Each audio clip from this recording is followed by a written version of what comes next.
Mic check, 1, 2, this ain't a pull track or crew, this Warehouse 15, where legends speak true. 3 rings on my fingers, gold medals gleam, but under this armor, life ain't always what it seemed.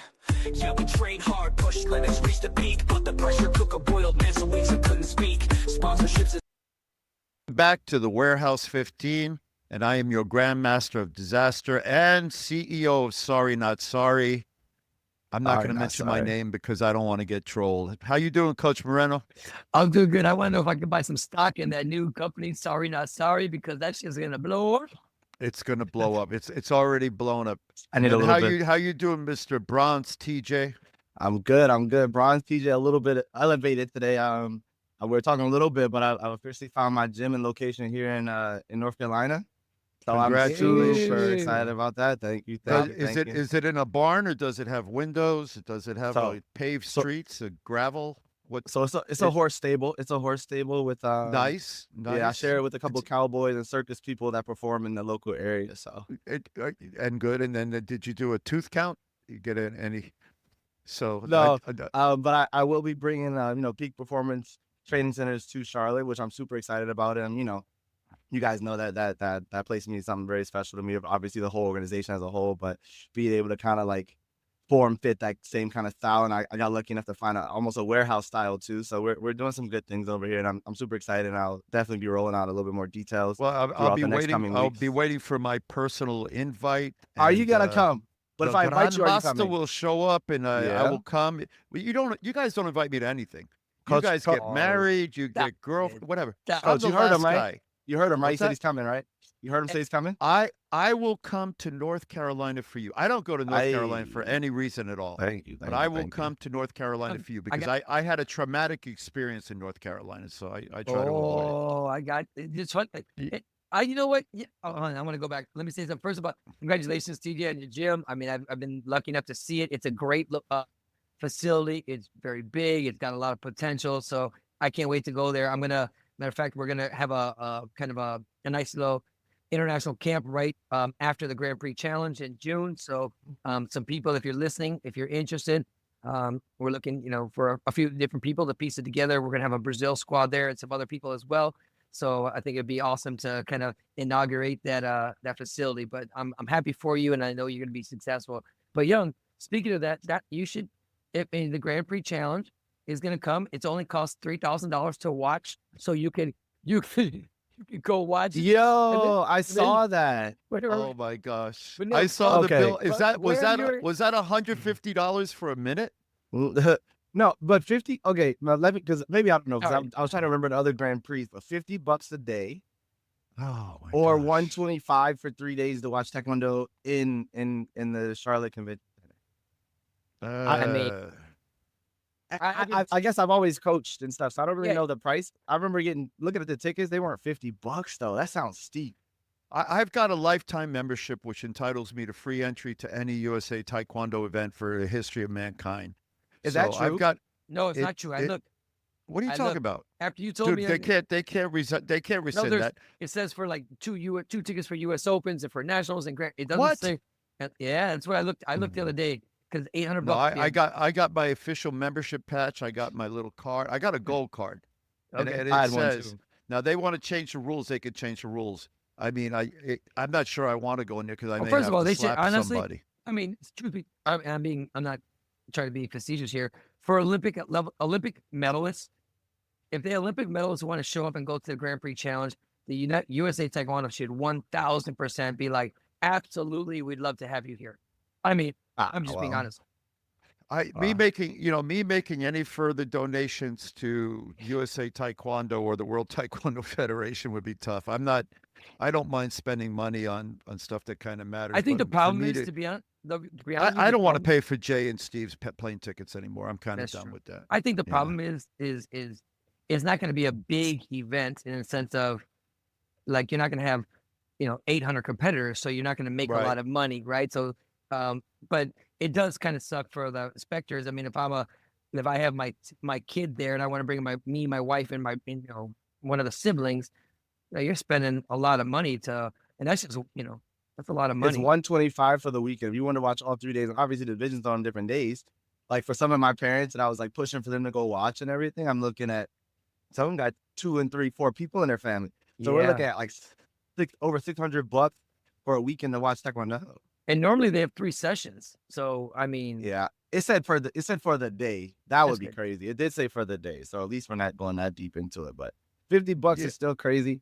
That's a little bit of money. I mean, to see something, I mean, what's the right way to say it? To see something I want to see, I wouldn't mind paying it. You know, I'll pay that for a Jeff Beck concert. May he rest in peace. But the idea that I would pay it for this, I would thing, pay I'm it, like, but like I would have to be very unhappy about it because obviously I've been to a lot of Grand Prix and got to sit in a lot of Grand Prix from coaching or being in the stands and stadium. Like I like watching it at that level or like that competitive level. This is the problem with this one is it's a challenge. So it's not like you're getting the highest ranked people in the room, like and with the ranking reset, you're not. And you'll get a couple big names that'll mix in and stuff like that. But $50 a day, man, let me ask you, nutty. Speaking about the Grand Prix, challenge, do you think that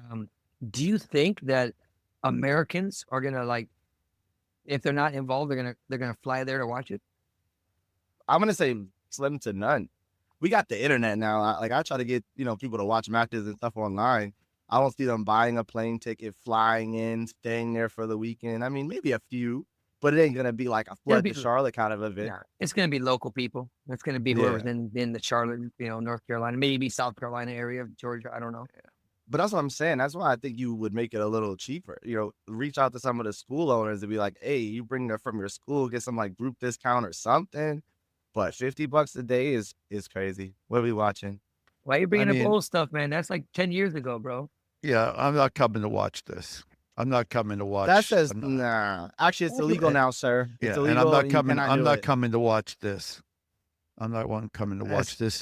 This looks like that thing. That process looks like. What's his other hand doing? That's what I want to know. What's his other the hand that you can't see? So I'm just honestly, that guy right there, that's an Iranian guy that fought for Azerbaijan. That's a bad dude. That dude no. I never have a bad thing to say about Iranian fighters. Those guys are amazing. But $150 for a good $125 for 3 days. $125 for a good meal. Watch foot farting. I don't know, but I think you guys are. I think you guys are wrong. I think what's going to come out. But I can hang out. I'm coming to see you guys outside the arena. We'll go outside the arena. I want to get some live there. we could do that. We'll do that. And then I'll tell you what I want to do. I want to get some fried alligator, chitlins, grits, and some Elvis Presley fried peanut butter banana sandwiches. Is that a North Carolina thing? Isn't it? I don't know. You know more than I know. Anything south of the Mason-Dixon line. If I go to Miami, I want some cafe con leche. I go to North Carolina. I want somebody serving me with teeth, and I want a little bit more, of fried food.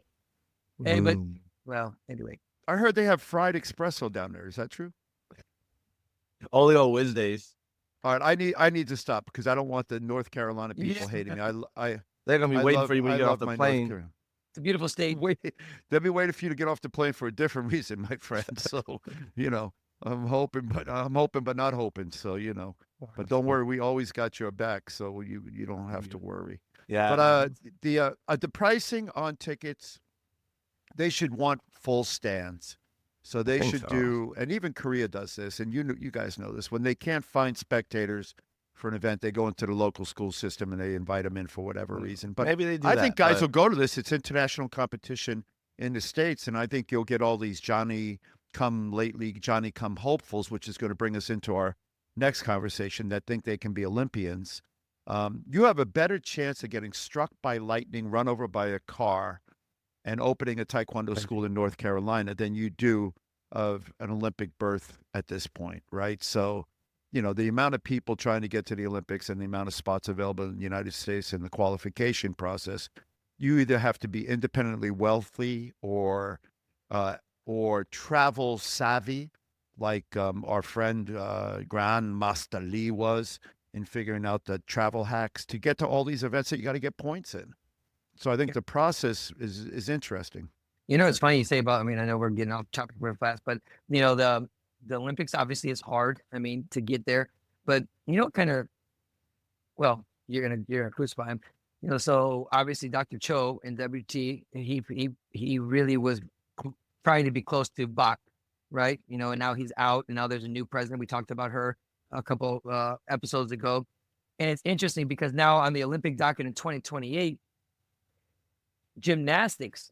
Think about what gymnastics have. They've got women overall, women, men, teams, individual things. Now they have mixed. They have men and women are going to be a team. They got another chance to win Olympic medals. Soccer went from, I think the women are going to have 12 teams now, and the men are going to have 8 teams. So they increased the women's team. Like there's all swimming got another the distance. I forgot what I want to say it's 50 something. But my point is they've expanded, and yet we still haven't got one more weight category per gender. The mixed. They were talking about this tag team fighting, right, TJ? This thing, and it's exciting. And guess what? Now I hate it. I'm not a fan. We did tag team stuff. I liked when we did it that one time. I forget what year it was, where each person had to fight the whole match. So the flyweights fought the flyweights, the featherweights fought the featherweights, and it was the overall team score. Now that format for a team thing, I think you take that and it's better. I like that better. You know what I mean? It's a little bit more like a real fight versus this craziness. But I mean, I've been to, a couple of these big events, and I tell you what, it's crazy. And it's like, I can understand the fans sitting back going like, whoa. But my point, whether it's good or bad, is not the point. My point is they almost, sold us fake stock that that's going to be in 2028 or Poomsae's up. And now here we are, nothing new on the docket. Like, I don't know, a failure on our part, on Taekwondo to not have the right connections or doing the right thing to get them in. I mean, as far as I know, that's sad that we weren't able to expand, in my opinion. Yeah, that's definitely a big part of the problem, though. I mean, he just said it, like the likelihood of you getting there with the number of spots available and the way the system is rigged. the athlete and athlete cap and the coach's cap and all that stuff is going to make it tough. But they have announced the new uniform for 2028. And I know that I don't know if you guys have seen it, but I'll share it with you. That's his favorite picture. That's literally his favorite picture ever. He has that picture on file. That's why. It's behind me. That's why I'm not doing my screen share. That's his favorite picture. I mean, I keep hearing these stories about these amazing athletes who can jump through the air, fly, kick things, and actually really do Taekwondo. Yet every time I watch a match, I see what I see, and I know I don't like to. I'm not slamming the athletes. I'm just saying there comes a time. Kids right now, for example, can't research anymore because they have Google. And soon they won't be able to write because they have AI Google and AI Gemini and all these other things. So once you stop using something, it starts to deteriorate. So when you start changing the paradigm of what excellence is, you lose it. You use it or lose it. And so right now, I hear all these stories about people that can back kick. I haven't actually seen it, but I hear that people can back kick. And as a guy who can back kick, I can tell you I haven't seen anybody actually back kick. I will say this, and both of you will agree.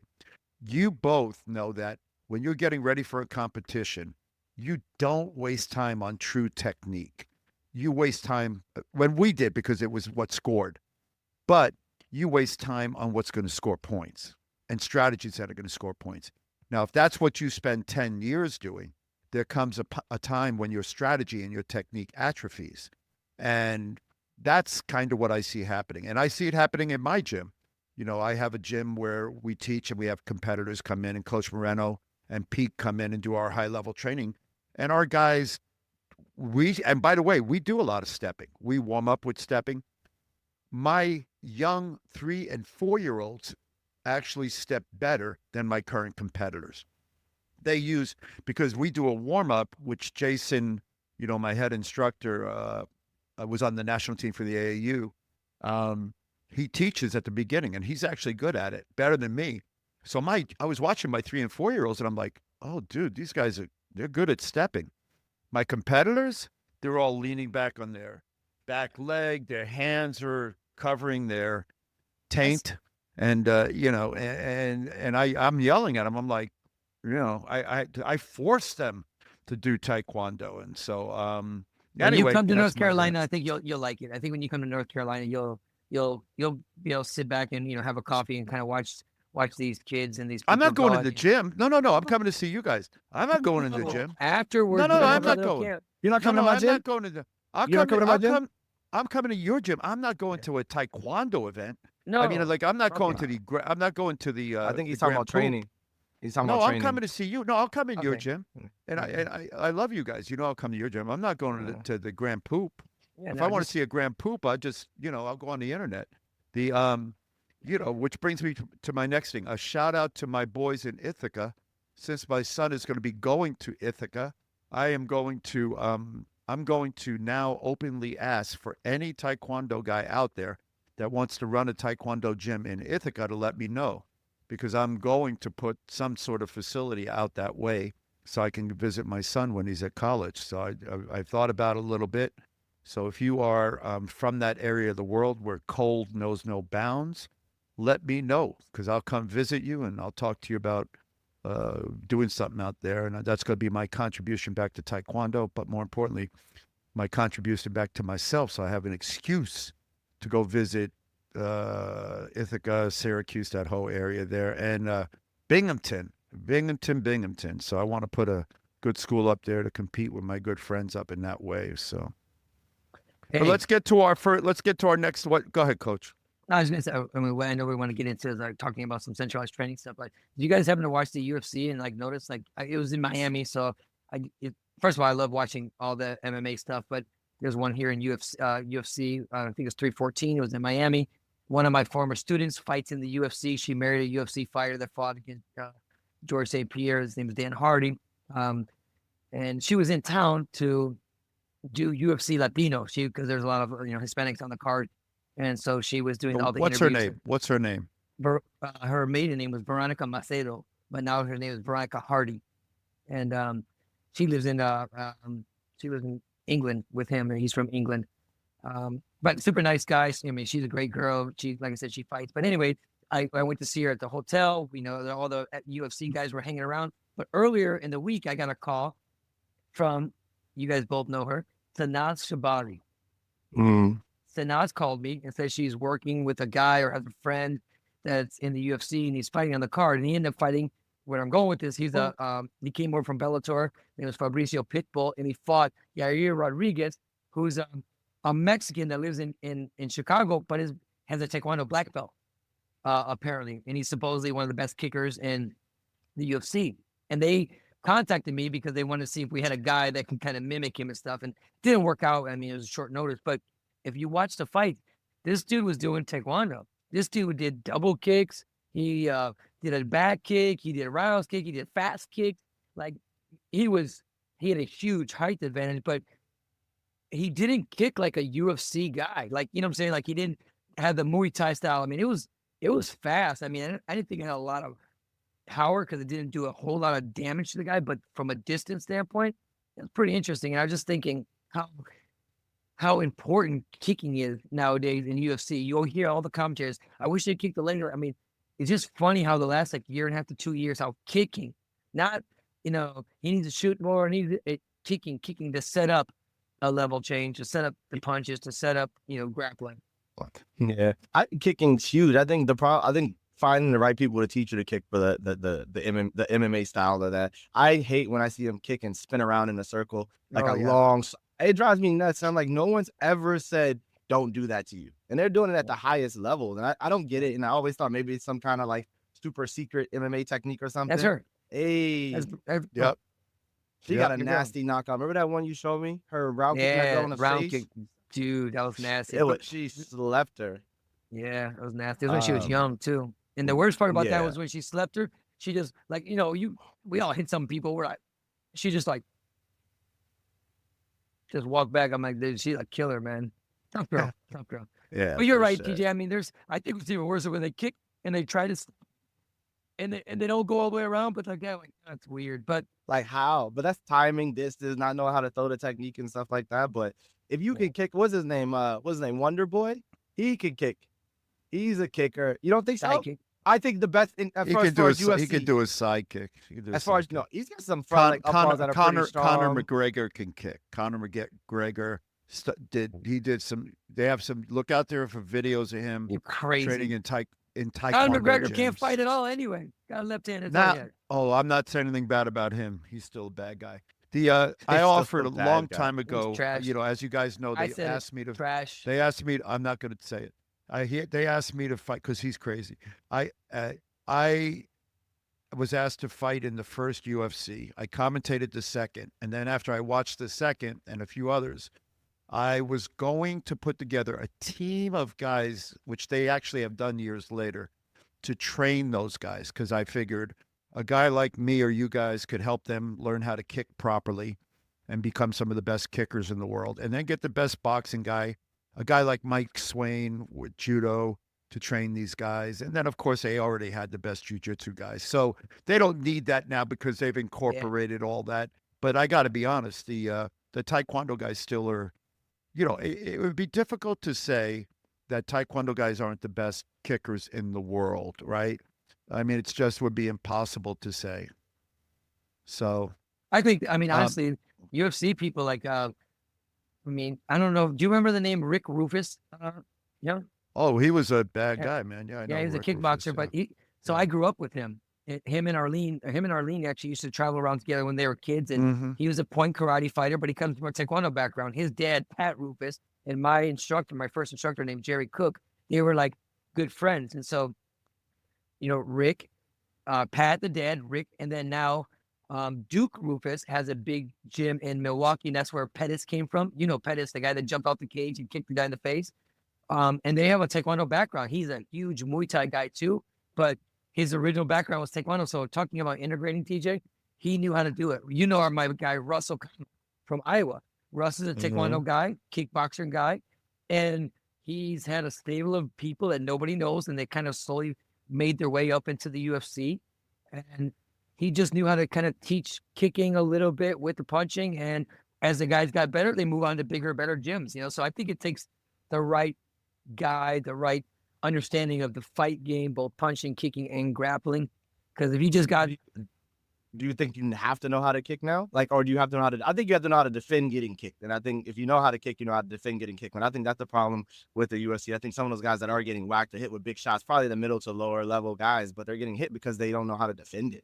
no, well, that's You know what I true. mean? Because like, I think about any of us. Young, you had a great spinning hook kick, but just to stand there and spin hook kick someone in the face, not on a counter, not on a setup, that should never happen.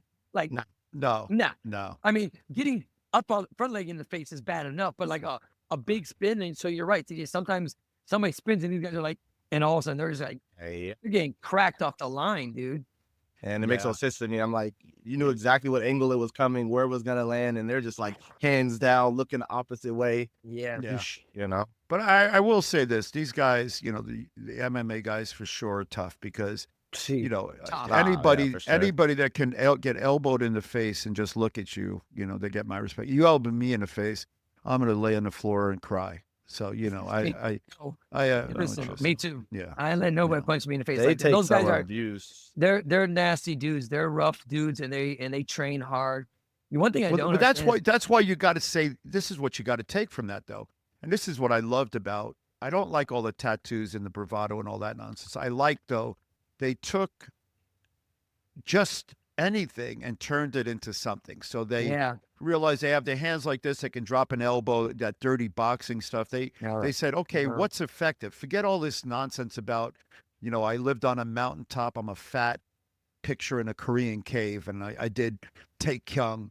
They took all that nonsense, threw it away, and said, okay, if I drop my elbow on this guy's head when I'm posting up, that's going to really hurt. Or when he goes to punch me, I put my elbow up, you know, which we knew it's going to hurt. And so they utilitized, they made it Yep. real and pragmatic.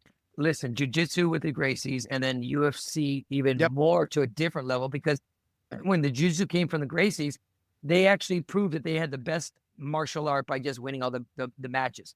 But UFC has even MMA has even eclipsed just jiu-jitsu because the best base for MMA right now is wrestling. Wrestling. It's not judo, it's not jiu-jitsu, Ah, it's wrestling because these dudes are so strong they can hold Yep. people down. But Yep. to your point, you're exactly right. MMA screwed martial arts because now if you just do taekwondo, you just do jiu-jitsu, just do kickboxing, just do kempo, just do whatever, it's only one little part of defending yourself. Yeah. Yeah, but when I see these like a taekwondo school or martial arts school or whatever you want to call it, MMA school that starts teaching MMA from the beginning, I'm always so baffled. Like, because it's supposed to incorporate everything, and it's like, oh, we're gonna teach you MMA. Like, that's such a broad term to use, but then you see the result of But that. they're They know a doing little it. bit of this, a little bit of that. I know, I get it. They're getting these young kids that are 18 and 19 in the UFC. One guy just fought on the card too. I forgot his name. He's a white dude in little curly hair. He looks, if you saw him at Starbucks, you'd be like, yo, go get me a latte, fool. Like, he looks like that kid. But this kid's like 155 pounds. He kicks, he punches, he submits. I mean, and that's how he learned. He didn't even learn taekwondo. He just learned MMA. And that's kind of to your point, Young, and that's the evolution. They took nothing and made it into something. And now it literally is the most popular thing, worldwide. But they just make the facility why or get is the coaches Tony that Graf- can teach a lot of different. Why right? is Tony Graff calling me? Hold on a second.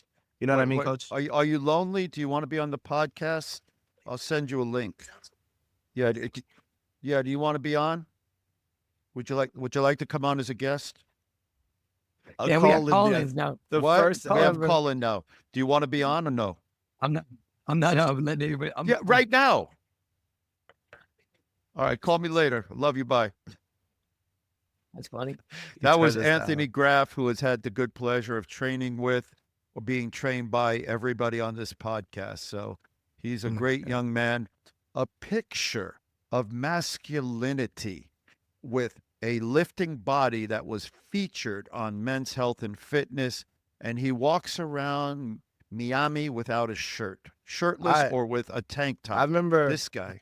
when I first came to Miami, he was obviously. I The think team was he's 5 foot, 8.5, 9. No. He's a little shorter than me. Little Little short. I don't know. Yeah. But I remember coming there and like I always tell people I appreciated the welcome that I got. I remember as soon as we got there, we were doing some kind of warm-up drills, and me and him ended up fighting up and down the floor. But he kind of set the tone for me, and I think at that point in my career, I needed someone like that. He just came, he showed up, he trained, he worked hard, he wanted more. And if you weren't there for the same reason, you avoided him. You just stayed away. If you weren't a serious guy, if you weren't there to train for real, you needed not to be on that side of the room. Because if you were on that side of the room, you were meant to work, and you could get the worst of him and the best of him all at the same time. So that was my guy. He was, I mean, talk about just pure savage and pure just wanting to train and want to hit people and want to work. Like it was phenomenal being able to train next to him in the gym. So shout out to And my guy. it's funny because I know he came. Oh, there you go. That's all. That's when he was That's skinny. it. That's still. That's when you he know. was skinny. Yeah. Look at his neck. He Dude, looks like Yeah. Jason Statham. I'm waiting No. for him to like save the No, world. you gotta look at it. Get the Isopure picture. Isopure. That's the one where he's Isopure? holding the right. Isopure advertisement. No, but Yeah. you know what, Young? He was at the Olympic Training Center and he left, and he had never made the team. He comes to Miami, and he makes the national team. But he would. At the this bottom one right where there, image at is the at. bottom, Go the to bottom of the images. image, right there. See the one? This one? Yeah, it might have the full body. There should be a full body one like that. But even that, he's skinny there. He's. Look I at bet you look he's- at this. Look at this nonsense. bet you he's- Holy Jesus. I bet Okay, he's same 25 thing. pounds heavier. I can't see that. Anyway, But yeah, Tony's a great yeah. guy. His daughter trains with us now, so I see him, four times a week and stuff like that. But Yeah, So let's but talk like about- hey. those are the vibes though. Those are the gym vibes that I miss. Those like raw and cut. it kind of goes right into what we were about to talk about. I mean, that he called. We're talking about centralized training.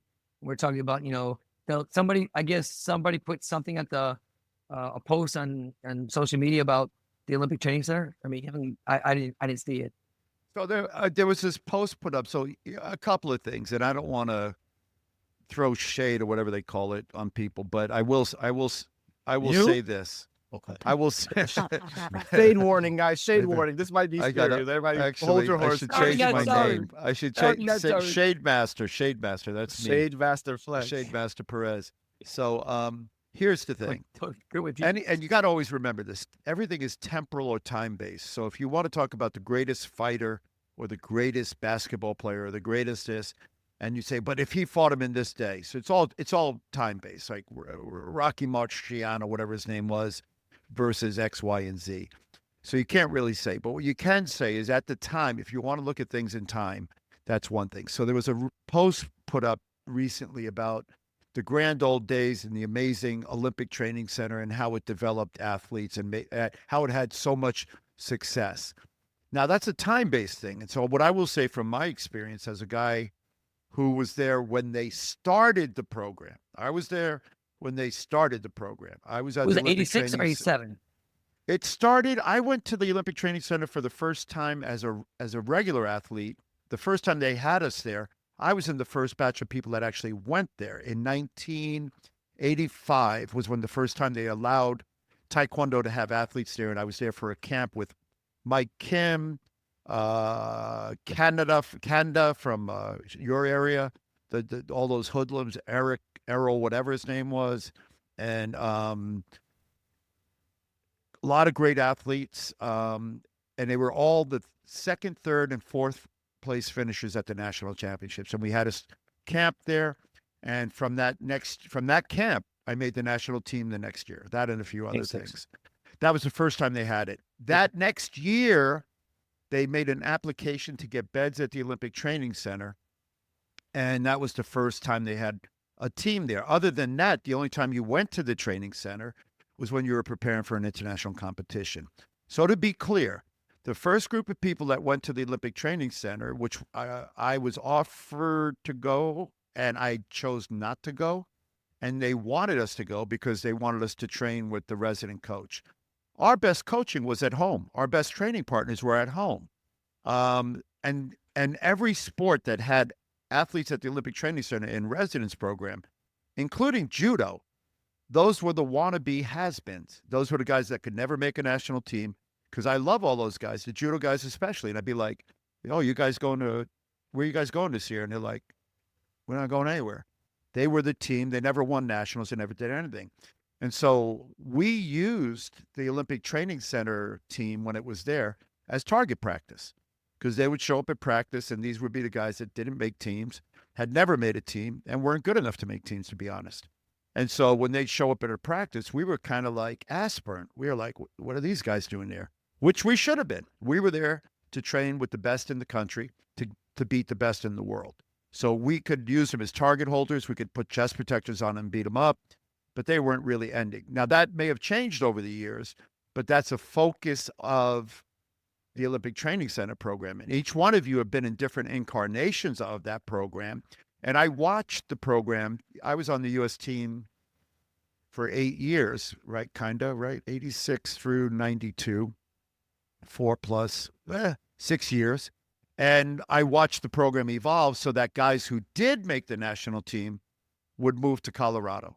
And then they were already on the national team, and then they went there to train. And you guys probably did that at some point.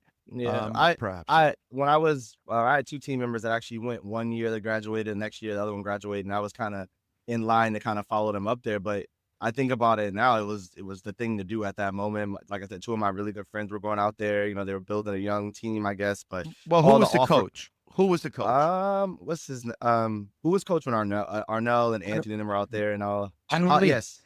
Yeah, but Han-Wan Lee was part of the crooked mafia. I don't know anything. Han-Wan Lee had the Korean mafia cheating with the referees. Han-Wan Lee was the worst incarnation of the Olympic team coach that we ever met. That guy, and he was my teammate, and I went to Korea with the guy. But once he got there, he became corrupted, and quite frankly, that program had a lot of problems. There were lawsuits and all sorts of stuff. They left athletes on mountains, and they abused guys. And it was ridiculous. I guess it is. I mean, yeah, no, I was gonna say and I think that's really what it comes down to when you say I don't think that's necessarily the case now, but like for someone outside the program, I ended up becoming a world-class athlete a part of the World Class Athletes program. I had friends that were part of the program, and they had all the benefits, and they were, they had the full salaries, they had the, travel internationals, all this stuff like that. And at 18 years old, in my brain, like you just said, I had the best coaching I could possibly get. So me being where I was, it's hard to go, I'm going to join this program and leave everything I've been doing that's gotten me to this level just because they have control or just because it looks good or sounds good. And I think we're back at the same thing again. I mean, you got kids outside the system right now that are top performers in the country. I had some athletes that were in the WCAP program at the time that were top performers in the country. And there's no sight of being funded or supported because they're not within the system or within the academy. So, because like that's why when I go back to the whole club team thing, that's the issue. You have talent, you have coaching, you have people, but for whatever reason, we can't figure it out that you can't just plunge everyone into one place and teach them all the same thing and hope it works. So let me add this. First of all, I think it's all in the explanation, the branding of the marketing of what the facility is supposed to be. You're right, Young. Back in the day, it went through a couple different transitions. Some people were there that didn't deserve to be there, and everybody asked, "How come not me?" Then people were resentful because why did they get to train and eat and travel all the time when I'm way better than them? I'm on the national team. And then I got to a point where it was the national team. Other than you and Kevin Padilla, 6 of the men were from the team. And so we have all these, ups and downs. And so now, TJ, I'll say you're probably right. This program was brought here in the United States to centralized training. I think in concept, it makes sense. But I think athletes have to be willing and able to go there, not required to go there, especially if they have a world-class coach, they have great opportunities. They should be able to kind of come and go because they're performing. Now, if they're not performing and they're no good, then probably nobody would want them anyway. Or you say, listen, if you don't really want to get better and come over here and do what we're doing, but it shouldn't be mandatory because look, right now, if I'm not mistaken, correct me if I'm wrong, TJ, our centralized training program in the United States of America has 2 male athletes. Is that correct? Out of 8. On the team, I think you might be close. I think it's heavyweight, welterweight. Yeah, that's it. That's it. 2. On the women's side, there's a few more. One didn't have to fight. One, Faith made it. Who else made it? I mean, maybe Hannah. But anyway, my point is, listen, if you got the biggest, best program, you should have all the people on the team. Hypothetically, maybe an outlier here or there. The fact is, there's a lot of good coaches with good programs that people feel comfortable in. And if they make the team and they can go out there for some camping and get some extra stuff in, maybe a thing or two to add to whatever you're doing, I think that's the way it should be here in America. I know there's other countries where it's systematically you go and you get better. But in America, there's good coaching, there's good programs, there's good competition. Sometimes there's good funding. That's the one thing I would say, TJ, and I think, Young, you'd probably agree with as well. If you're on the national team, you should be getting some kind of funding. If you're performing on the national team, you should be definitely getting funding. So we looked at this model. I was on the board of directors and the executive committee for the U.S. Olympic Committee for 12 years, and I was on the board, 20 years, some ridiculous amount. First as an athlete, then as an administrator, and all that stuff. And then I worked with the Olympic Council of Asia, helping them with developing countries, developing programs of success. So here's what, not me, this is what the U.S. Olympic Committee determined. You could give all the money in the world to somebody to win a medal, and they're not going to do any better. What's better is what they call bubble money. You find people on the bubble of success. They're in shooting range, and then you finance whatever they tell you after review is necessary for them to succeed. So we're doing the exact opposite right now. We're funding only the top guys. We're funding the successful ones. No, in their and that's not helping. Yeah, so like you need to identify guys who are on the bubble and have a potential of success, look at their training situation, see what would be helpful for them to help them train better. That could be knowledge, that could be coaching, that could be financing trips, that could be additional trainings, that could be massages, that could be paying for their school, that could be paying for their living. Whatever it is that they need to succeed, and then you test it. So, and this isn't just I'm not talking about taekwondo. We did this for 45 Olympic sports, or 40, whatever the number is. And we did it for winter and summer. We looked at high performance plans. We determined, I reviewed a bunch and approved a bunch and disapproved some things. Some sports came to us for cameras. They needed money to purchase high velocity cameras. It's the wrong word, but the idea that you could slow down, it takes very high frames, so you could slow it down so they could watch their competitors do whatever. And others wanted money to go scout. Others wanted money for individual athletes to be able to live. So you determine what a program or an athlete needs. Now, you fund success where you find it. You don't fund success. You don't say, we're building something, come to it, because people have lives.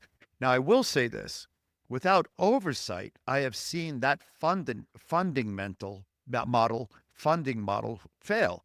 And in particular, I can think of one place where it failed horribly, because it wasn't overseen, and it was overseen by a nepotistic, hedonistic, abusive coach, and abused everyone except 3 related people that were competing, and everybody else were victims and fodder for those particular athletes. So that's an example of funding that went awry, where you were funding success where it was, and you weren't overseeing it. So it's got to be funding with oversight.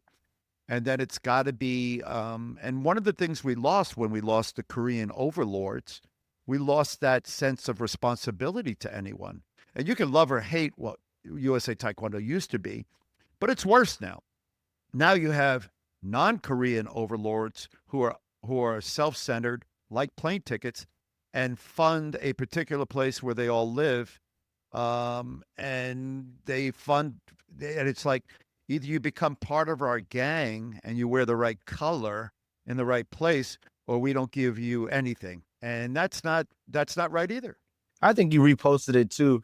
It was I think you wrote something about it, like when they were like, oh, it's fun to see our young guns out here competing. How about you guys fund our young guns? How about that? I'm going to say we under-supported this under-22 team. You got teams in the Pan Am region that have 6 people, 7 people, 8 people qualified for this event that could potentially get you to a Pan Am Games, that could potentially put you on an Olympic team. So obviously you guys have heard me say the juniors need to be funded. But like, if we're focused on this under-22 range, and it's an opportunity for those kids to be in a position to make an Olympic team, how did this go unfunded, unwatched? I watched countries. Everyone got the information late. I got it. It was late. It was scrambled. It was this. But I watched countries pull together national teams, pull together people, pull together resources, pull together funding, whatever you want to call it, and send full teams and coaches to these events and took it seriously. DJ, Meanwhile, we have people. No, finish. I'm sorry. No, meanwhile, we got, kids from the U.S. doing it on their own. And I'm talking about top athletes doing it on their own to make sure they get these opportunities. And that just seems a little silly to me. And like I said, I talk about the juniors. If you're not going to fund the juniors, but you're going to talk about the under 22, but there's no support going into this. What are we doing? We're talking about getting full Olympic team in 2028. How are you going to do that when you're missing out on developmental opportunity spots? How are you going to do that when you got the Grand Prix challenge thing and we go so simple-minded and go, okay, if you're on the national team, you go this, you put no thought into, let me find some of these people that on the bubble, in that cusp, that could squeeze into a Grand Prix and really need it, that may not have the funding to get the points required to get into the Grand Prix by themselves. Like, we're just talking bullshit. We're talking full teams, and it's all bullshit. It's impossible. So, I mean, that's, again, open up a can of worms. I mean, even from that standpoint, like TJ, like, we've talked this through a million times. We know the average age. Why? For such a sophisticated, supposedly group, how do they miss this one? How do they miss this one? Again, looking at what's the best interest of athletes. You got this young girl, Montana Miller. She's clearly the best 57 girl. And, well, one of the best, because I know there's space there, but is not having the chance at a Grand Prix challenge. They're missing out. And like, going back to this national team or this centralized training, if you're not in that bubble, and that bubble seems to get smaller and smaller, everybody else is out for themselves. That's when all this, falls apart. And for me, if the U.S. does good, it doesn't matter where they come from, right? It doesn't matter if they come from Alaska, California, or North Carolina. Shouldn't you just be throwing money at those kids? Assuming that they do well. It's just, again, a lack of insight. And I'm I'm gonna call it what it is. I'm gonna lack of true understanding of what's happening, lack of true understanding, or either you what's that word? Like either you don't care, you're ignorant, or you're What's the term? Asleep at the wheel. I Yeah, mean, Asleep at the wheel. we've talked about this a lot. It's either incompetence, ignorance, or or English, yeah. naivete. And by the way, none of those are acceptable in a performance sport. So, and I can only keep going back to results. So I you don't can think our do national team coaches took their jobs to make the country better. They took their jobs for the amount of paycheck they were getting Paycheck. with the athletes in front of paycheck them. and travel. I'm gonna make no, these feel Yeah. good. That's what they're being paid They to took do. it from And they're gonna- paychecks and travel. and they want to run away and say, oh, we Yeah. did this, this, and this with these 3 people. But that's like, man, That's TJ, you said irrelevant. this. You said this. I don't know how many episodes ago. The United States always gets a medal. They always get here. They always get. We're always going to get that, right? No one's done anything special. We haven't got 4 or 3. That's special, and that's what we need to do. But we're not. We are definitely not taking the steps to that. Definitely, No, we're not and we funding talk our. about again. I think I talked about it before too, but that whole and again, I don't forget stuff like this because when people take charge and the people that are going to lead this country say things, I want to understand what they're saying. I never go in with like I don't want to hear it. I try to understand. And one of the interviews was we want to change the culture of just wanting to be on the national team. I think that's the culture now. It is way worse than ever. We have people going and making our national team with 1 match, 2 matches, like no real competition, and they're happy about it. And we all know it's going to be tough for them at the World Championships. We all know it's going to be tough for them at the Pan Am Championships, but it's celebrated. It is celebrated. The coaches celebrate it. The schools celebrate it. Everybody celebrates it, but like, that's what it's about. Then there's no reinvestment in those same athletes. Like they're going to go out there and learn something and get ready. Dude, it's a wormhole. It's a joke. It doesn't make any sense. We're not, like you just said, we always have those outliers. And it's funny, going back to your original comment, it seems like those outliers, those people doing great things are never within the system. Yeah. I played that game for a long time. I wasn't the lover. I wasn't supposed to win. It wasn't a clear path, but I had an opportunity and I was able to try to go do it, but I wasn't the fan favorite or in the system like that deep, and I think, how do you not make room for those? How do you not support those in this day and age?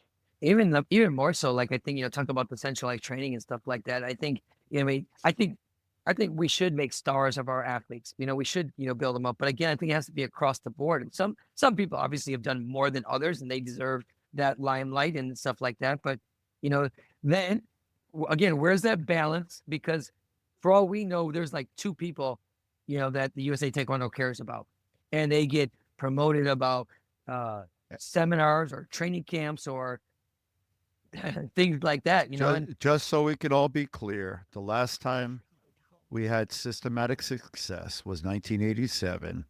Gold medal Dae-Sung Lee, gold medal Doug Lewis, gold medal Christopher Spence, Stephen Kapner, Herb Perez, Jimmy Kim. 6 out of 8 gold medals. Yeah, that was, we talked about that as an incredible team, and that was the first time the Pan Am Games hosted Taekwondo. So that was. I was 1 year old. Amazing. I was 1 year old. So you should have started training with me back then, and that would have helped you. That would have helped me stay up. I just think people are I remember when I was a national team coach, and there was, I had obviously my own personal business, right? And there was some controversy. Can they have both? Can you do both? It's a good topic for discussion, but I was never Can you do both employed. what? Sorry, I missed it. Have my personal business and be the national team coach. But and that's another topic, but I was never employed where here's your job. Come over here and work at this facility. That's all you have to do. Right? That was different. I had to have my own business because what they paid me was not enough money. Right? So and we're not even closed. But now you have a job. So where is that fine line where all of a sudden I have this own job, but I am going to do my own personal seminars and camps? That's great. But is it the obligation for the organization to market me for my personal benefit? I don't know. Isn't that like not supposed to happen? Like, I don't know. I think it's wrong. When I was in WCAF and Army, I could never use anything like that to promote myself. I couldn't be like, look at me, I'm a U.S. Army Olympic coach, or I'm a U.S. Army coach to, what's that? Heavy favorite, competitor, and the young American. A match that was close and ultimately wound up in controversy. Yeah, I like this video, though. Picking up in the second I of want to 3 see the rounds picture. with the voice of Greg I Lewis. want to see his face. At Chang Chung Gymnasium there. That's the face. Be a part of I this. don't- And, oh, you see gotta let it some of run. the world-class Look athletes, at this, not look only in at my this. sport, but every other sport here. And I just want to be. I sound like a little rabbit, a little mouse. And I want to win, and I want to, and me That- and that's me and Camila, Vanilla 100%. Ice, Vanilla Ice. Come on, what's going on, baby? You look good, I had but that this hair before was- Vanilla Ice. dude. I know. Vanilla I Ice was was in I the was there. 90s. I was there That when was it was 80s. created. People, that's a story we got to tell one day. That was you. Hey, I want know, you see if you doing can what you go do. to the end. It's real fast. Check out. Yeah. Let's see if you can see me doing the interview. Keep Let on, me keep on, see. right there, right there, right Right there. there. Seriously, All right. first, Easy. I'm gonna play it. Why do you think the decision was made that way? Do you think this is the fact that it's a Korean sport in Korea before Korean fans and you were fighting a Korean? I think that's the number one priority. You know, it's hard to say. I think that's the main thing that, you know, they're in front of all the Koreans. It's a Korean sport. There's a lot of Korean pulling. There's a lot of politics. So I think that was a major reason they did that. You went out, you took the silver medal. Are you proud of the silver medal in your heart? How do you feel about it? I'm not proud. In the press conference, I took it. First thing I did was take it off. You know, I guess any other American probably would be proud to have a silver medal in the Olympics, but knowing what I went through, that I feel I should have won the gold medal, I'm not proud of it. I'll probably never wear it again. I wanted the gold. I didn't come all this way to be second best, and I don't feel I was. So I'm not very proud of it, no. Of course, Moreno's coach, Sang Lee, is a native Korean. Between 1960 and 1970, he won 13 It's gold funny medals because- here in Korea in national competition. It's funny because you hear the whole interview. For a Yeah. 17-year-old kid, it was actually pretty good content. Even though it sounded like a damn chipmunk, but it was interesting how I kind of put things together in perspective. I don't know. I like looking at that one. But anyway, let's not talk about that shit. No, Yeah, I like it. think I like it those because are- no, it's important to talk about. I mean, you know, the evolution of Taekwondo, and you were instrumental in that, and your mindset is what got you to where you got to. Sure. And then the thing you said, which is true, you know, which I've said, you know, we didn't go there to win silver medals. We didn't go there for the warm-ups. We For didn't what go you there to said, show TJ. up and whatever, you know. So like, I But could be No. a jerk and go and post the post that I watched from the last Olympics of the fashion show and the guy that went and came home without a medal, but his fashion show was awesome, right? So That's what was a happy moment for us and a tough moment at the same time at the Olympic Games in 2012. Like, again, I think I said it on the other one. I was chasing an Olympic silver medalist. So to beat him in the country, it was gold. It had to be silver or better, minimum silver, but it had to be gold. To make my mark, I had to hit gold to accomplish what I wanted, and how, like you said, you talk about the path and the things that had to happen for me to get there. It was gold or nothing in my brain. So it was hard for me for a while. You know, everyone around me celebrated it way earlier than I celebrated. I look back in perspective now, and obviously over my career, I'm happy to have a piece of the Olympic Games. You know what I mean? Have something to go, you know, this is the one you show people. This is the one, this is the capstone right here to show, like, you know, I've done this for long enough. I've played on the highest stages. But yeah, we went there to win. And I think that's my main point. I think we haven't progressively gotten any better. It's like you just said, I think it's become tougher. I think the world is caught up and surpassed us in performance, in training methods, in support and funding. And I'm gonna say it every freaking podcast, until we start funding our juniors and they feel important to the system, that they can be developed at that age, you will lose them afterwards as soon as they get to high school. Why would they stay? What would draw them to stay? What's the appeal? If you're not in the room, if you're not being supported, if I'm making a national team, I'm paying my way to the events. My parents are paying my way to events. I heard parents in the stands, and it was funny in the moment. We're at the Patu tournament, the sub-22 thing. There's a parent in the stands making a joke. He goes, "Man, this sport sucks. Why didn't we choose soccer?" So his daughter won the match, by the way. And he's going, "Man, this sport sucks. Why didn't we choose soccer or something?" And I laughed. And in my brain, I'm going, look at this venue. We're in a venue. The holding areas outside. We're crammed in here. They're stopping in the middle of the matches. I mean, why would you? And I think within the U.S., it being such a big sport and a sport that's deep to my heart, obviously, you know, you told me that thing about being a lifer. I think I'll always have some involvement in do Taekwondo. And to see it at this state is just silly. We're not. Yeah. We are a third world country at this point with a little bit of money and a room to support a few people. Well, speaking of that, after our conversation last week, you know, all of a sudden we all have schedules. 2 events just got canceled, right, in June. the Pan Am Championship or Pan Am Open and the Dominican. I mean, I don't know whose fault it is. I don't know if it's the country's having, financial things, but like, dude, it's They April need to stop 15th. prioritizing money and make a system, make a season. We need Yeah. a season. Give people the same tournaments across the board, 12, 15, whatever the number is, and only allow those for the year. Stop just padding our pockets and going, okay, you can have one, you can have one, you can have one, you can have one, you can have one. We just watered down the system, and medals earned aren't really that big of a deal anymore. There are a few points in our pockets, and we wait till the year before to try to steal an Olympic spot, basically. That's what it feels like to me. Maybe I'm wrong. Yeah. So if you don't have a systematic approach to your process, you're doomed to repeat the same mistakes. So I don't believe there's been a systematic approach towards athletic development at all. And as a result, you're going to have random and myriad results of randomness and it's going to atrophy. So the I got a question muscle, for you after yeah, this. the muscle do you- for winning, the muscle Right. for winning has atrophied. So anything you don't do repeatedly and understand and learn from your mistakes. So, I've been talking, I have a book that and Coach has seen this book when I was young. I had a book that I wrote down my method, wrote down my plan, wrote down my reflections daily on my progress. And then at the end of an event, if I won or I lost, if I won, I went back and looked at what I did well, what I didn't do well, and then I improved upon that plan. If I didn't win, I went back, looked at that, and decided what I needed to change. And it's as if USA Taekwondo, if they have a plan, if it's written down anywhere, they just randomly change it every year. And proof is in the pudding. Listen, in a country of 330 million people, which I say endlessly, give me their budget. Give me the budget. Make me CEO, and I'll guarantee you results, because three things will happen. One, I will fire everybody that doesn't perform. Two, I'll fire everybody that doesn't show up work to become incrementally better on a day-to-day basis. Number three, non-performers will exit the building. At that point, you can hold me responsible. And by the way, you don't have to pay me. You can pay me if we win. So that's number three.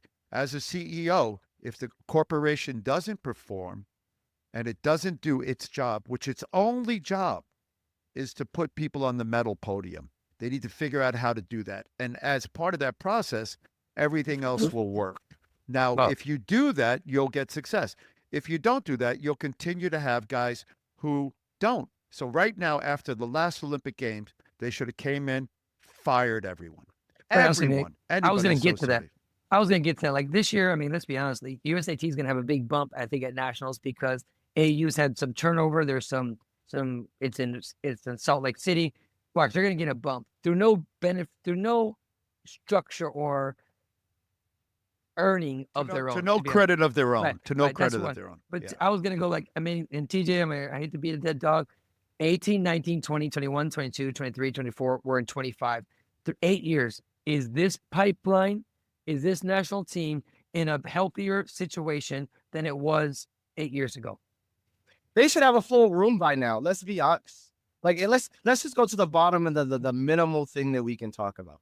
They should have an entire full room, 8 men, 8 women. It should be a solid team. They should be taking over the world at this point, because when is this plan to take over the world and dominate in 28? Dominate. When does this So, start? When does this start? I So why mean, don't like they? you just said, what? I don't know. Is it the system? Is it the, like you said, the lack of information? Is it it's the hand picking of the people that are winning? Like yeah, it's the people, like you said, you have to be willing and want to go up there. It's the discounted, it's the discredit of coaches who actually can train people outside of their system, as opposed to instead of empowering them and like going, hey, I'm going to give X athlete this amount of money. I need you to send me a plan and show me what you're going to do with this money for this athlete, and entrust the coaches to put their guys in a place. At least let them disprove them wrong or prove them wrong. But we're not even at that point. We only fund the people in front of us. We get people to come up there. We travel around the country. We spend some money on them, and we call it building towards success. That's what we're But you doing. know, it's They interesting. they bet on the wrong horses. They bet on, and what I mean by that is they bet on the wrong horses. They bet on the wrong group of athletes. They bet on the wrong coaches. I don't even And think this that's is like it. they're playing hold on, they're playing blackjack, and 50 cards have been dealt, and you've seen 50 cards, and there's 2 cards left, and they see 4 aces on the table, they see 4 tens on the table, and they have they have a 2 in their hand. But And there's even 2 if they were going to cards left. repeat, but even if they're going to repeat the system, you know, we talk about that, the Obviously, black, I don't play blackjack.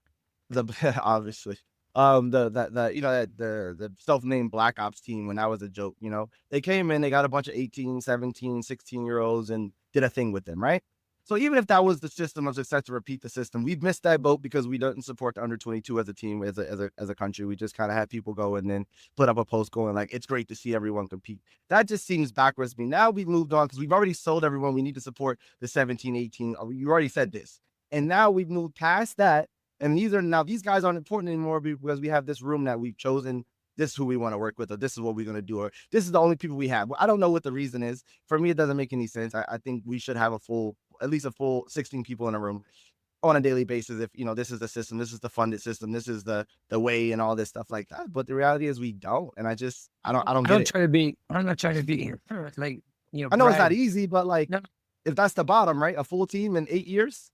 There was a CEO a couple CEOs ago asked me, he's like, I want you to do what you do with your organization for the USA team. And I remember going, why? Why would I give you like my whole model and blah blah blah? Like, and again, I'm now just talking business. Well, how does this help me? Why would I just?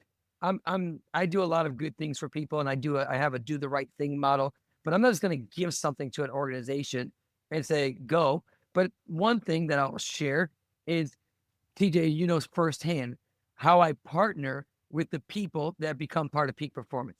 I don't mandatory make, if they want to come, they can come. But I'm certainly not going to be like, if you don't come, screw you. I mean, look what I do with Evan, a Paralympian. He lives in Michigan full time. But when it comes to Olympic time, he comes here. Sometimes he comes with his coach. Sometimes he comes by himself. And when he's done, I send him back. I'm not looking for a pat on the back. I'm not looking for, hey, it's my guy. That would be what the organization should do, and partner with the Terrence James of the world, the St. Charles, the Joe Whitworths, the coaches, you know, that I'm missing right now. They should partner with them so that they do feel like we can come and we can go and we're going to be celebrated, rewarded, and funded. You'd get a lot more. But they haven't. 8 years in, they've done just the opposite. They've discredited. Don't be with Peak. Don't be with Terrence. Don't be with Juan Moreno. Don't be with this person, that person. And again, I know I'm making it personal and it shouldn't be that way, but I think that's a microcosm of where we're at right now. You know? Yeah, you're labeled I don't know what that is. I can't see it. You're labeled I can't see it. It's the bad coming. guy. Give me Like, a even second. I've had so many people tell me, hey, I'm gonna reach out to you next week. And I think the reality for them part of the time, like I said, sets in. That's why I have my training facility. That mold has to be broken. Like you just said. Look at I'm about the this betterment picture. of This not a sad picture. Can you see the picture? Oh, that was a pen and games. that's Don't matter. Ramos. This is a sad picture. I don't remember ever taking a picture like this. It's embarrassing when you perform the way they perform. So anyway, that's just my personal whatever. Let me stop to share because it is what it is. Go ahead. No, I don't remember what I was thinking about. It just The doesn't picture even disturbed you that much.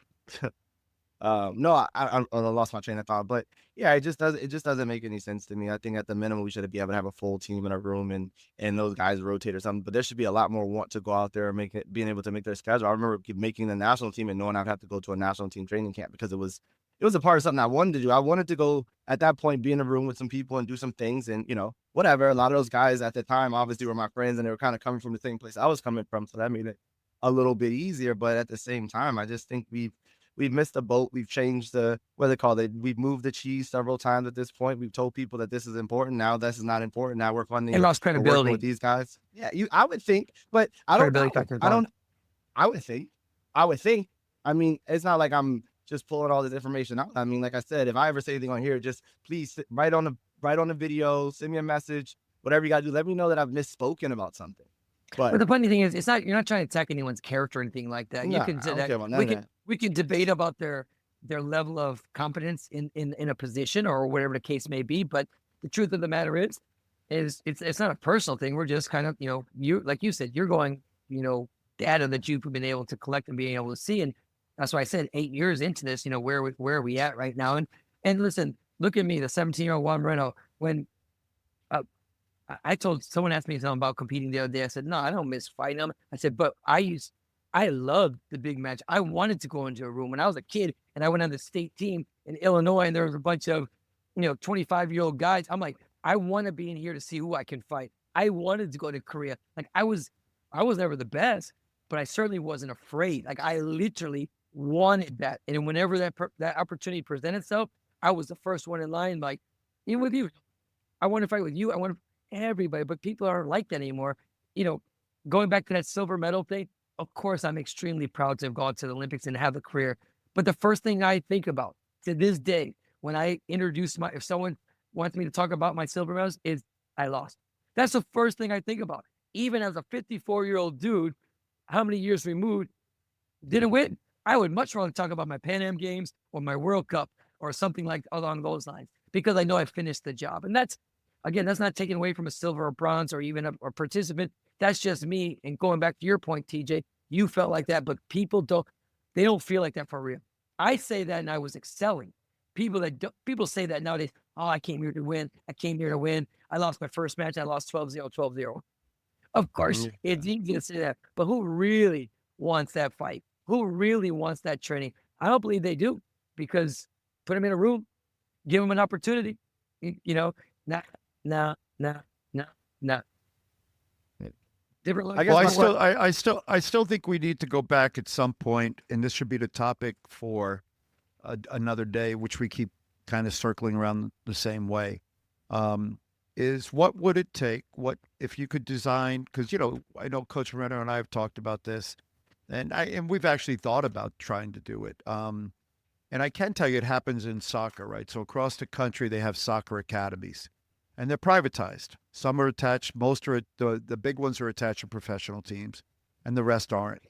And then the kids live there, and they train there, and they choose them based upon their whatever. And the kids they train for free, and they go to school. I bet you can find that information, though. I bet you can find that information. Someone to tell you how your kid qualifies for this, how you get to this point, how you get accepted. Oh no, yeah. Ours are these backdoor conversations and like right of information. Right now in Florida, there is a GA Cup. That's the Generation Adidas Cup. And the top teams in the world are competing against the top teams from America. And the 32 top teams from the world, so I think it's 16. I'd have to look at it. But they have a mini World Cup, Generation Adidas, and it's held in Florida at the IMG Academy. And it's the top 16-year-olds, U16, and the top U18s, not the top U22s, not the men. Top 16, U16, top U18, because they realize that that's the development. That's where everything comes. And by the way, these guys come in and those are the future stars. It's like the guys you're hearing about. This is where they're coming from. So they have developed a system that works. It's not, yeah.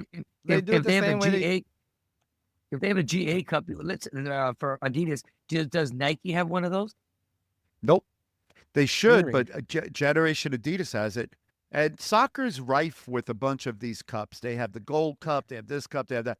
But they have other tournaments across, like the MLS Next has a huge showcase, and then it has a championship for this age group, all these age groups.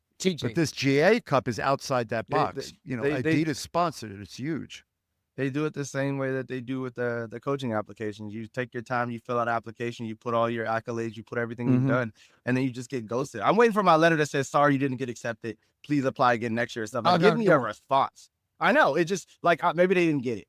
Maybe that's what it is. Maybe I got the email wrong. I was reading all those what do you call requirements, to be on the coaching staff for the World Championship. But TJ, do you know that this is another thing, and Herb, you'll appreciate this too. The Asian President's Cup. I look, because I always look who registered and where they're at, blah, blah, blah. When I go to Asian, I see like 500 people registered. I'm like, damn, that's small, because, U.S. Open has 1,200, Dutch Open has 1,800. But I go there, I click on it. It's only adults. There's no cadet. There's no juniors. There's no poops. I was like, yeah. And so the division, 50, 60 people. I'm like, okay, that's interesting. I say that, I bring that point up because I'm sure they're not trying to make money. They're trying to have a quality event. You only got 3 days or 2 days. The referees they're not like falling asleep from, coach or referee until 8 o'clock, 9 o'clock, 4 days in a row. It's crazy, crazy, crazy, crazy. It's all about So, money, though. You know what I mean? You know me. I've done a lot of seminars and a lot of traveling, you do a lot of seminars and everything and stuff like that. But like you said, from the point of being, when does when are national coaches have to be at national team events? Like I go back, like I said, I know I said the last time, go back to the U.S. Open. How are we not there for that? Like yeah, I just feel disrespected. Just simply like how is our big guns, our shield not there for that? Our quote unquote guy that's supposed to be teaching people, they're not there for that, or leaving the team trials early with guys that are trying to make the national team. How are you not yeah, there to support those guys? And then you guys want to point the finger at people and say who's detrimental to the program. That guy's detrimental to the program. How about that? yeah, yeah, That guy's yeah. detrimental to the program. Am I wrong? You know, prioritizing other things when you should be at work, putting people on a national team. But you got family matters. You got to go do this. You got to go do that. Don't tell Well, me that they've done a. I know you guys that don't guy's stay up to, detrimental to you the guys program. don't How about stay up that? to speed. You don't stay up to speed on this stuff. But USA Taekwondo has launched its new water bottle campaign to finance. Cheddar. Cheddar, baby. Hey, but real Cheddar. question though, I was gonna ask you before this. I know we're running a little bit over, but as far as like the funding for like the juniors and stuff like that, are there no like I know you know a little bit more about the USOC or wherever they get their money from and all that stuff. Like, Yeah. is there no requirements to fund grassroots? Like, is there no like So they put section together in a high performance plan. In it, they say this is how we're going to fund success. So if there's any, and part of the problem is the USOC has lost its volunteer structure. So now you have administrators, of which Jay Warwick was one, writing plans for success, and those plans are visualized by them, and they say, here's what we want to do. And then if somebody's paying attention, they look at it and say, oh, that seems like it might have an impact. That means you have to understand where you're lacking, what your plan is to get through that lack. So if I were the USOC right now, I'd be looking at the fact they're not putting any people on medal podiums. And I'd say you need to identify your youth athletes and fund and finance them. So the answer to your question is they probably didn't ask for money for that. And they probably said, we have enough money, we'll fund that ourselves. They probably asked but nobody for money. checks? They do check, but they'll say in their high performance plan, we need additional money for this. Their plan will say, we have a sufficient pipeline of athletes. We have sufficient money for them. We have a sufficient structure for them. We need money for plane tickets for Jay and Steve to go to Korea and drink soju and get massages. So they won't write that in that way, but they'll say, oh, we got to go to an international meeting. So the question is, if somebody were to complain to the USOC and say, I noticed that they're not funding the developmental pipeline and the athletes are struggling and are moving to other sports, then somebody at the USOC might start to pay attention. At least when we had volunteers like us, we understood what we needed. Athletes were involved, and we said, oh, there's no money for this? Go ahead, Coach. I do know that, like, you know, I mean, again, from before the USOCs, when they look at the NGBs, they're like, we're taking care of your high performance program. It's your responsibility to take care of your development and program. Grassroots. So yeah, your grassroots. For example, in Brazil, I mean, hopefully we'll do a podcast. I'm going to be going to Uzbekistan. We're taking some of our high profile Olympic level athletes. We're taking 4 athletes that we think are going to be potential for 2028 that have But it's got to be in your plan. In other words, what you're saying is correct, but it's got to be in your plan. In other words, when you give them the high performance plan, you say, here's our pipeline. I understand you're only funding this. They're not going to fund right your grassroots development. They're not going to give you money for posters in local schools, but they're going to say, what's your plan to get people in the pipeline? This is where I'm going with this. As I was saying, Yeah. TJ, like, they don't mandate that for us, but these guys are going to go. They happen to be going to the U22 as well, right? So they're going to go to the Grand Prix Challenge as well. Like, we've made a concerted effort, take these kids. Maybe they get smacked up, but we just believe that they have the potential, just like we did with Enrique and Maria Clara. But my point is, it should be part of the plan.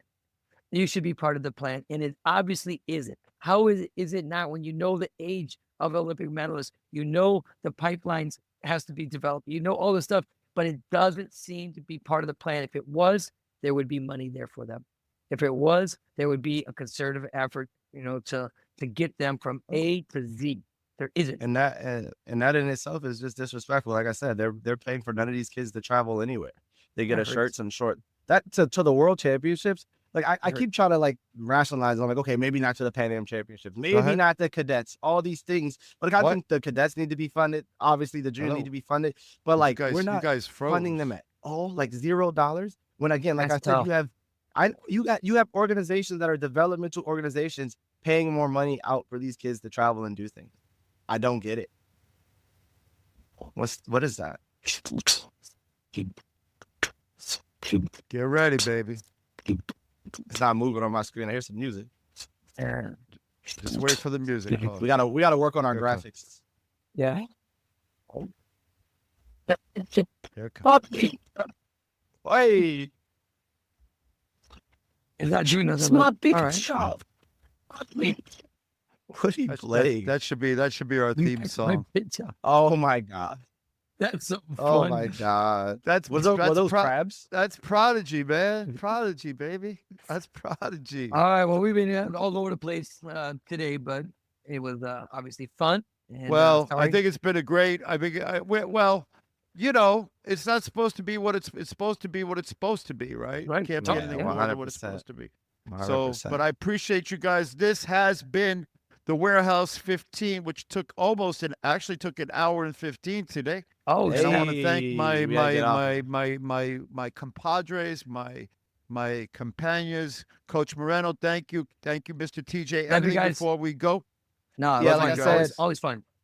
Yeah, always fun. Like I said, I'm super excited about having the gym out here. I'm looking to set up a open gym kind of process in my gym as well for the athletes that, you know, don't have somewhere to train and actually want to work out higher level, lower level, and need some space. And so I'll be putting out more and more information throughout the week, the coming months. And like he said, I'm super excited about that the training camp that'll be there after the Grand Prix Challenge. I think we'll get some good action and some good interactions at the gym that week. So thank you All right, guys and always. Don't forget to You're check coming? last thing. I'm coming, and then don't forget to click the GoFundMe link. TJ, could you slide a little bit to your left? We're going to get him a new picture for behind. All right, we'll see That you is the later. everybody loves that picture except for you. You're a Hey, hater. I can't. I don't. You're a hater. Wait till you see what I post next week. See you Later. guys.